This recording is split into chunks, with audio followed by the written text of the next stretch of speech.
ভীষ্মক আখিল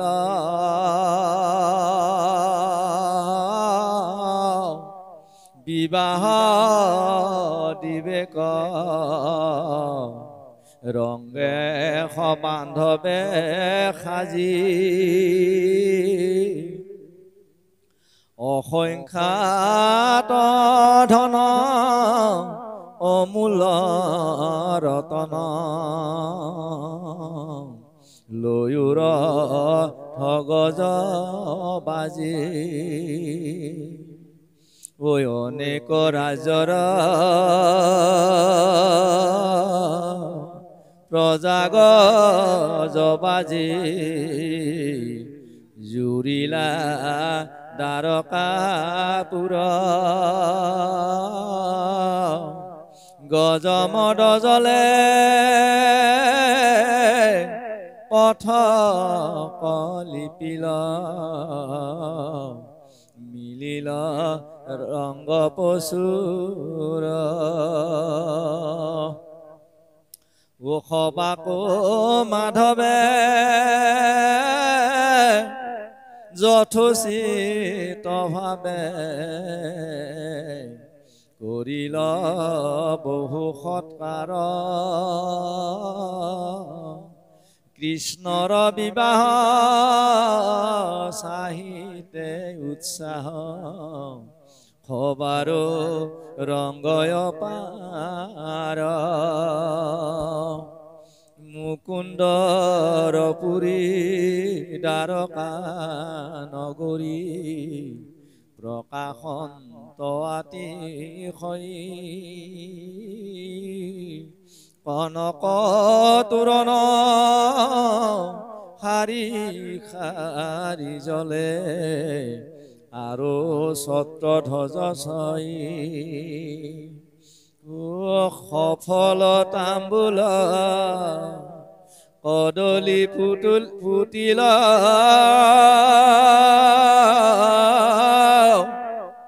প্ৰতিদাৰে শাৰী শাৰী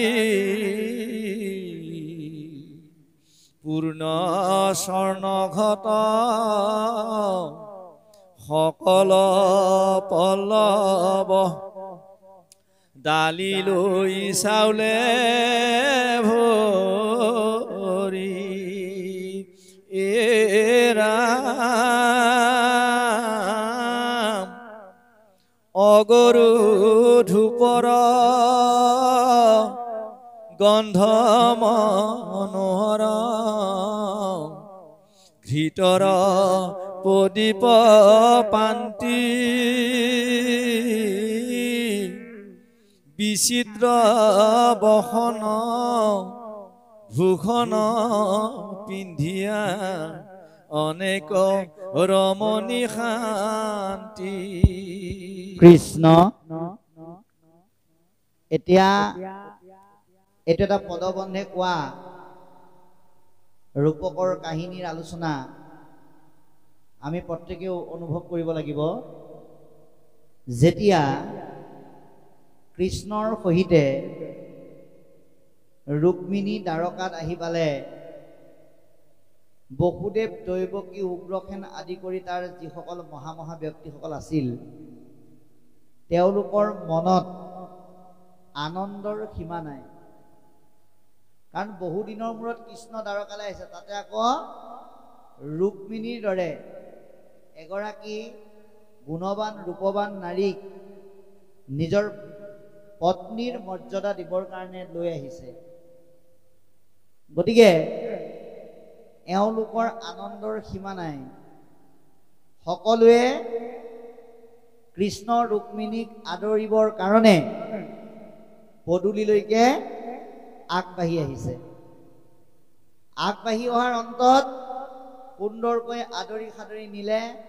তেওঁলোকো নিজৰ নিজৰ গৃহত প্ৰৱেশ কৰিলে। তাৰপিছত এটা বৰ ডাঙৰ কথা লিখিলে। এতিয়া সাধাৰণতে কি হয়, আমাৰ বিবিধ প্ৰকাৰৰ বিবাহ আছে। এই বিবাহৰ ভিতৰত এতিয়া এইখন স্বীকৃত বিবাহ হ'ব লাগিব নহয়। কাৰণ পলুৱাইহে আনিছে, হৰণ কৰি আনিছে বুলি কৈছে। যিটো আজিৰ প্ৰেক্ষাপটত আমি গান্ধৰ্ব বিবাহ বুলি কওঁ, গতিকে এতিয়া ইয়াক স্বীকৃত বিয়ালৈ ৰূপান্তৰ কৰিব লাগিব। এতেকে যথাবিহিতভাৱে দ্বাৰকাবাসীসকলে কৃষ্ণ আৰু ৰুক্মিণীৰ বিবাহখন সম্পন্ন কৰিব। এতিয়া কথা হ'ল, উপযুক্ত দিন, লগন, সময় গোটেইখিনি গণনা কৰিবৰ কাৰণে এজন ব্যক্তিৰ পৰামৰ্শ লৈছে। এতিয়া কথা হৈছে, কলিযুগৰ জীৱশ্ৰেষ্ঠ মানৱে আমি এটা কথা উপলব্ধি কৰিব লাগিব, যিজন জগতৰ ঈশ্বৰ অন্তৰ্যামী, তেওঁৰ কাৰণে আকৌ বেলেগ কনকৰ প্ৰয়োজন নাই। কিন্তু সেই সময়ত এই কৃষ্ণ আৰু ৰুক্মিণী বিবাহৰ সময়ত সেইটো আছিল এটা যুগ সাপেক্ষ নিয়ম। গতিকে যুগ সাপেক্ষ নিয়মৰ যিটো বিধি ব্যৱস্থা, সেই বস্তুটোৰ প্ৰতি দ্বাৰকাবাসীসকলে কি কৰিছে, মান্যতা প্ৰদান কৰি এজন উপযুক্ত ব্যক্তিৰ পৰামৰ্শ মৰ্মে বিবাহৰ দিন ধাৰ্য কৰিছে। আৰু ইয়াৰ পিছতে সেই বিবাহ উপলক্ষে তাত সৃষ্টি হোৱা এক বাহ্যিক পৰিৱেশ আমাক সুন্দৰকৈ জনাই দিছে।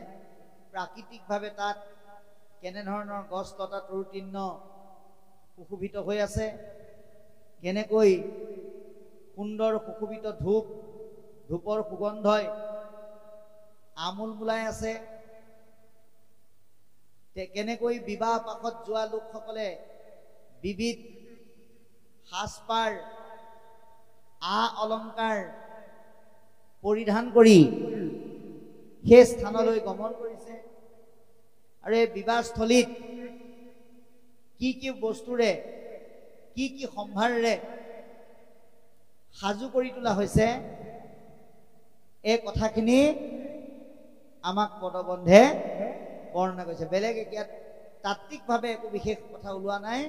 এইটো কেৱল বাহ্যিক কাহিনীৰ মাজেদি এতিয়ালৈকে গৈ আছে যে এখন বিবাহত প্ৰাকৃতিকভাৱে হওক বা আনুষাংগিকভাৱে হওক, সাজপাৰ, সাজোন কাচোন, সমস্তখিনি উপকৰণ এখন বিবাহৰ, সেই কথাখিনিহে ইয়াত এতিয়া বৰ্ণনা কৰি থকা হৈছে।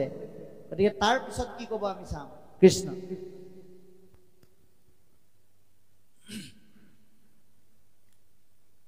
কৰয় মংগল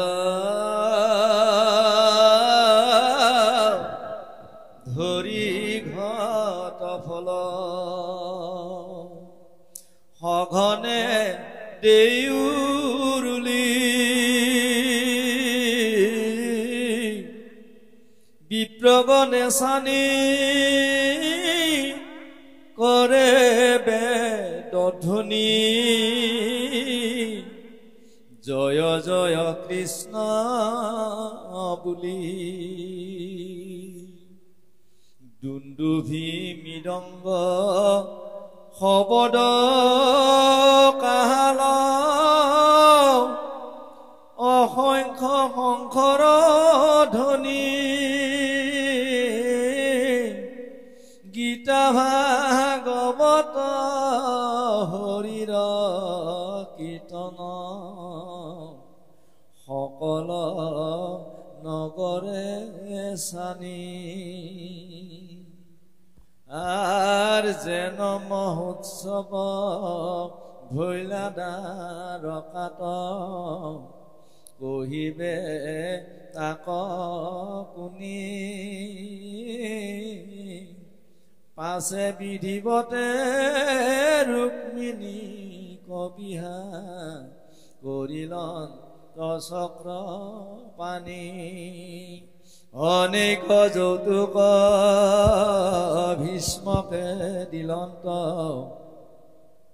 হাতে হাতে লৈলা হৰি, আনু নৰ নাৰী দিলন্ত যৌতুক, আপোনাৰ মন পুৰী। কৃষ্ণ এতিয়া বাবাই সমস্ত এটা বৰ ডাঙৰ কথা, এখন ঘৰৰ, এখন গাঁৱৰ আৰু এখন সমাজৰ আৰু এটা জাতিৰ বৰ্তমান আৰু ভৱিষ্যত নিৰ্ভৰ কৰা মূল উপাদান দুটা হৈছে কৃষ্টি আৰু সংস্কৃতি। এতিয়া বহুতে কৃষ্টি আৰু সংস্কৃতি এই দুটা বস্তু এক কৰি থৈ দিয়ে, কিন্তু আজি ইয়াক পৃথককে দেখুৱাই দিলে।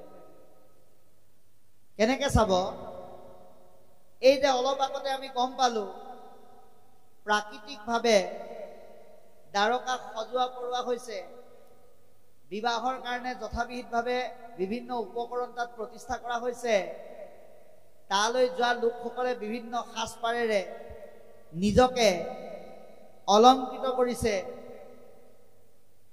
সাজপাৰেৰে সাজোন কাচোন কৰি সেই বিবাহস্থলীত উপস্থিত হৈছে। সেইটো হৈছে তেওঁলোকৰ সংস্কৃতি। আৰু এতিয়া অলপ আগতে কি ক'লে, বিভিন্ন দেৱবাদ্য, মংগল উৰুলি আদি তাত প্ৰতিধ্বনিত হৈছে। সেয়া হৈছে কৃষ্টি। গতিকে ইয়াৰ পৰা আমাৰ ল'ব লগা বহুত আছে। আমি আধুনিকতাৰ ধামখুমীয়াত পৰি যান্ত্ৰিকতাৰ কবলত ইমানেই অতিবাহী গৈছো, যাৰ কাৰণে এই সমূহৰ প্ৰতি আমাৰ কোনো বিশেষ গুৰুত্ব নাইকিয়া হ'ল। গতিকে আমাৰ সাজপাৰ যে সংস্কৃতিপূৰ্ণ হ'ব লাগে, আমি যে মহাপুৰুষ গুৰুজনাৰ দ্বাৰা ৰূপকোঁৱৰ বিষ্ণুপ্ৰসাদ ৰাভা, ৰসৰাজ লক্ষ্মীনাথ বেজবৰুৱাৰ দ্বাৰা উদ্বুদ্ধ এক মহান জাতি, তাক বিশ্বৰ মাজত পৰিচয় কৰাই দিবৰ কাৰণে আজি ভাগৱতে কেৱল আমাক ধৰ্ম জ্ঞানেই দি থৈ যোৱা নাই, সুন্দৰ সংস্কৃতি আমাক দি থৈ গৈছে। মাৰ্জিত সাজ পোছাক, মাৰ্জিত অলংকাৰ, প্ৰাকৃতিকভাৱে আগবঢ়া এক সুন্দৰ আভূষণ আমাক আজি দি থৈ গৈছে। গীতা ভাগৱতৰ পাতে পাতে এই শব্দৰ ভাণ্ডাৰ বিয়পি আছে, কেৱল আমি তাক ল'ব জানিব লাগিব। এতিয়া আপোনাক এটা কথা চাওক, আগৰ দিনত বিয়া এখন হ'ব বুলি কোৱাৰ লগে লগে গাঁৱৰ মানুহৰ তৎ নাই, এসপ্তাহ 15 দিনৰ আগত গৈ সেইখন ঘৰত এটা উচ্চ মুখৰ পৰিৱেশ, টিঙৰ ৰভা ৰাইজে দি দিয়ে, বিভিন্ন বস্তু বাহানি কঢ়িয়াই মেলি দিয়ে। এয়া আছিল এখন গাঁৱৰ প্ৰতি ঘৰ মানুহৰ মাজত থকা এক মিলা প্ৰীতিৰ দ্বাৰা গঢ় লোৱা সমন্বয়।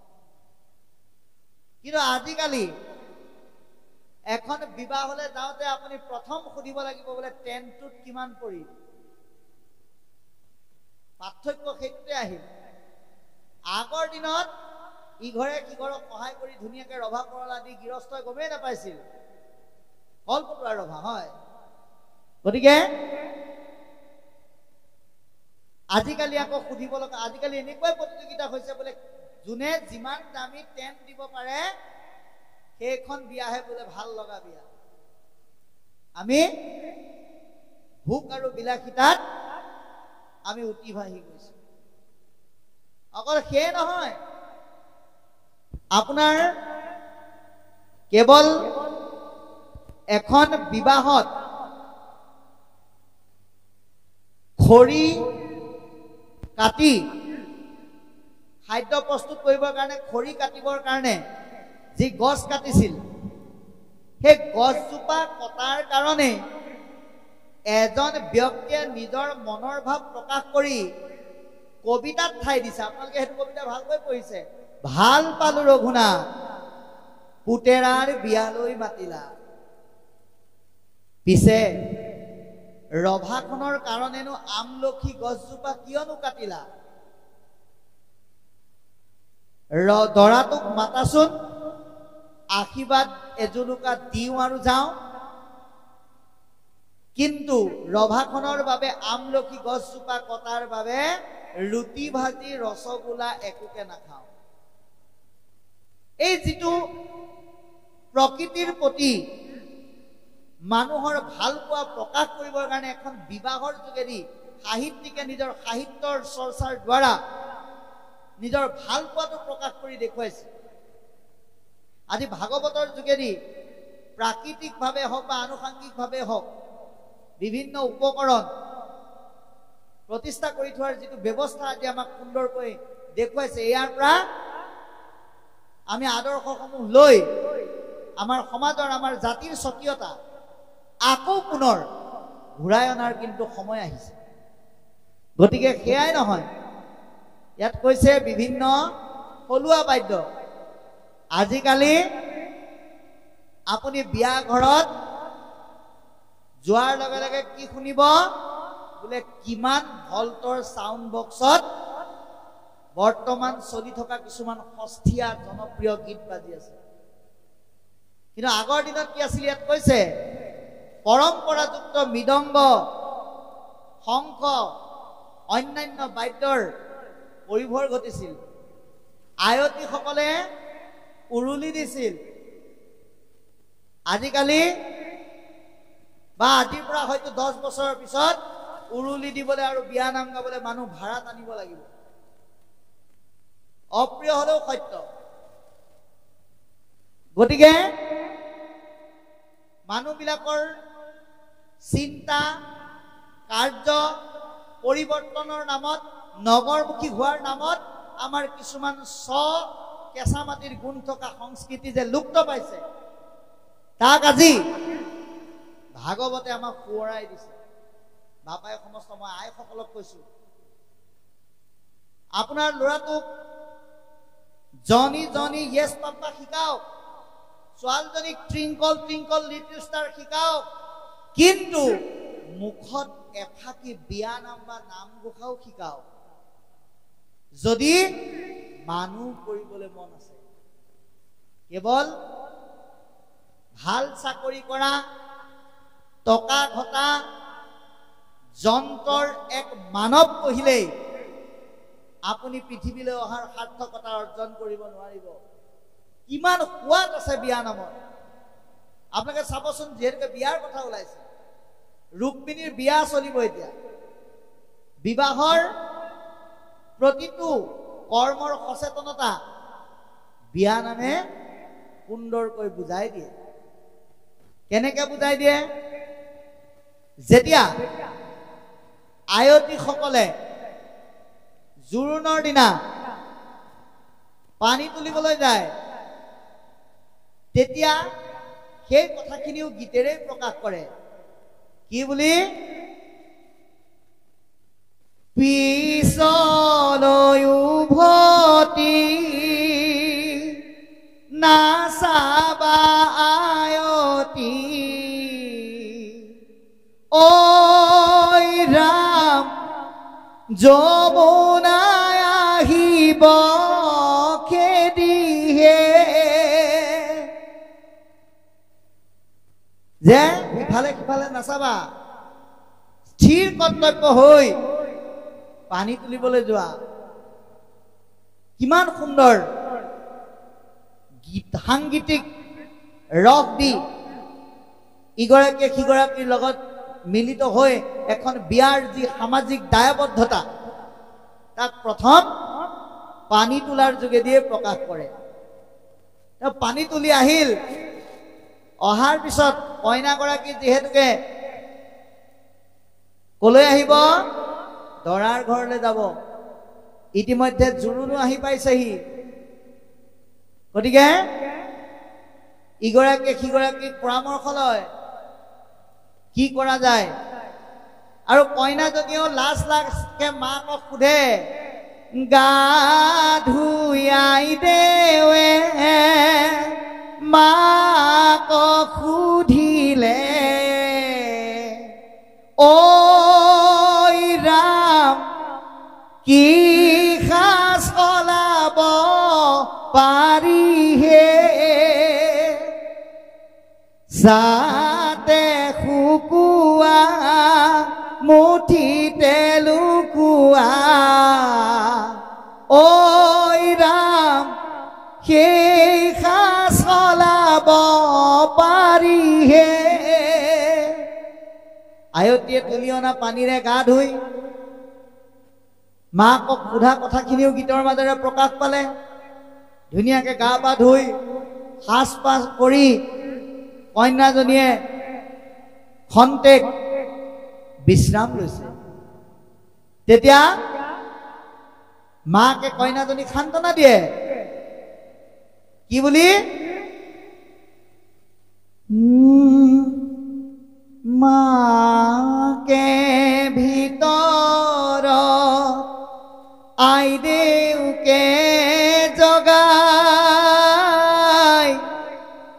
শুনাচোন আইদেউ মোৰ শুনা মোৰ জীয়ৰী জোৰোণ পিন্ধা কোৱাচোন মাজনী কি তোমাক লাগে